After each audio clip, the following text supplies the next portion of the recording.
دوسری چیز یہ ہے کہ پاکستان میں ڈیفالٹ اب نارمل نہیں ہے، پیسے آنا اب نارمل ہے۔ پاکستان پہلے دن سے ڈیفالٹ ہی تھا۔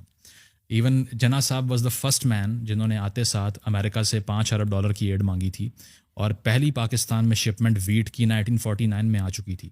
دوسرے سال سے پاکستان نے بھیک مانگنے کا آغاز کر دیا تھا، ٹھیک ہے، اور اس کے بعد میں ساری کی ساری انرجی ریاست کی امریکہ سے پیسے لینے کے چکر میں تھی۔ انہوں نے کہا کہ ہم رشیا کے اگینسٹ الائنس سائن کر دیتے ہیں، پیسے دے دیں ہمیں کسی طرح۔ ایوب خان نے بھی ساری انرجی جس پہ لگائیں، اور باہر سے پیسے آئے، وہ پیسے اکٹھے کیے، ہتھیار ڈیولپ کیے، انڈیا پہ مارچ کھول دیا۔ انگریزوں نے کہا کہ بھائی یہ کیا کر رہے ہو، ہم سے تو کہا تھا روس سے لڑنا ہے۔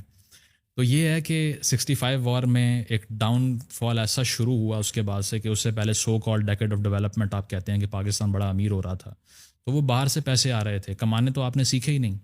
انڈسٹری ساری کہاں تھی؟ ایسٹ پاکستان میں تھی۔ 71 میں وہ تو علیحدہ ہو گیا، پھر آپ کے پاس کیا بچا؟ کچھ بھی نہیں۔ تو بھٹو صاحب نے کہا اب باہر جاؤ، اب باہر جاؤ، مڈل ایسٹ میں نوکریاں کرو، ٹھیک ہے، وہاں جا کے سستی لیبر کرو اور پیسے بھیجو۔ آج تک وہی چل رہا ہے۔ تو ہم نے کبھی پیسے کمانا نہیں سیکھے، جنگوں سے فائدہ اٹھایا ہے۔ اس کی وجہ یہ ہے کہ ایک وار ڈریون کنٹری ہے۔ جیسے ہی افغانستان میں جنگ لگتی ہے، مٹھائیاں بڑھتی ہیں یہاں پہ کہ یا اللہ تیرا شکر ہے اب ڈالر آئیں گے۔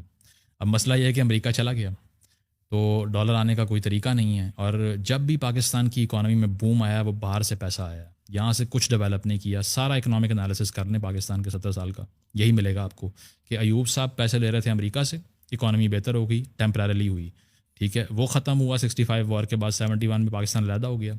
80s میں حالات شدید خراب تھے 78 تک، اس کے بعد میں روس نے حملہ کر دیا افغانستان پہ، پاکستان نے پھر خدا کا شکر ادا کیا، اور پھر ڈالر آنا شروع ہو گیا ضیاء الحق صاحب کے ٹائم پہ، پھر اکانومی تھوڑی بہتر ہوئی۔ پھر 98 میں ہم اسی ڈیفالٹ پہ کھڑے ہوئے تھے، $2.5 ارب اکاؤنٹ میں رہ گیا تھا، فارن کرنسی اکاؤنٹ سیز ہو چکے تھے، لاکر تک سیز کرنا چاہ رہی تھی گورنمنٹ، کچھ نہیں بچا تھا، ٹھیک ہے۔ اور پھر دوبارہ سے مشرف صاحب نے کو کیا، ٹھیک ہے، ہمارے اوپر ایمبارگوز لگ رہے تھے دنیا بھر سے کیونکہ ہم نے نیوکلیئر ٹیسٹ کر لیا تھا۔